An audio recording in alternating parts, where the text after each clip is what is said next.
Logical Fallacies, Part 8. This is the series where we learn how to discern between fact and fiction. Today, you get 2 fallacies for the price of 1. I had a comment on my last video concerned that I was falling into an argument from fallacy, which is essentially the fallacy of discrediting an argument based on it using logical fallacies. So, what is really important when we are learning about logical fallacies is that we don't decide that somebody's argument is wrong simply because they used a logical fallacy. There is going to be something wrong in their argument if they used a logical fallacy, but the whole argument is not necessarily completely false. There are sometimes people who are arguing for something that is actually true, that is fact, but they are using logical fallacies to argue it.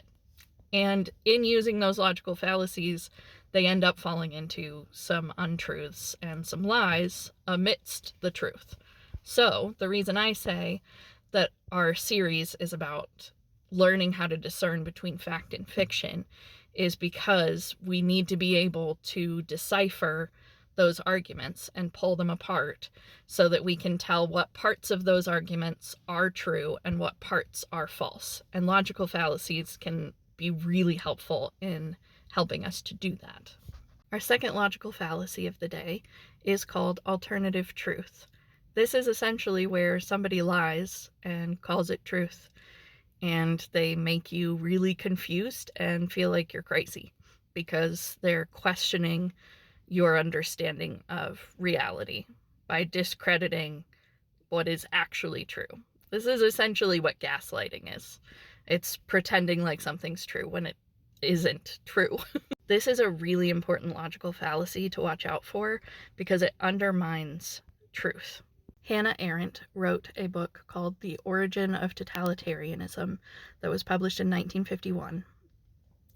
And she said, the ideal subject of totalitarian rule is not the convinced schmatzi or the dedicated communist, but people for whom the distinction between fact and fiction, true and false, no longer exists.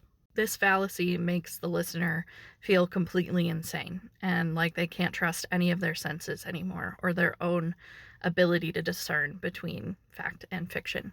So, watch out for this and listen to your gut.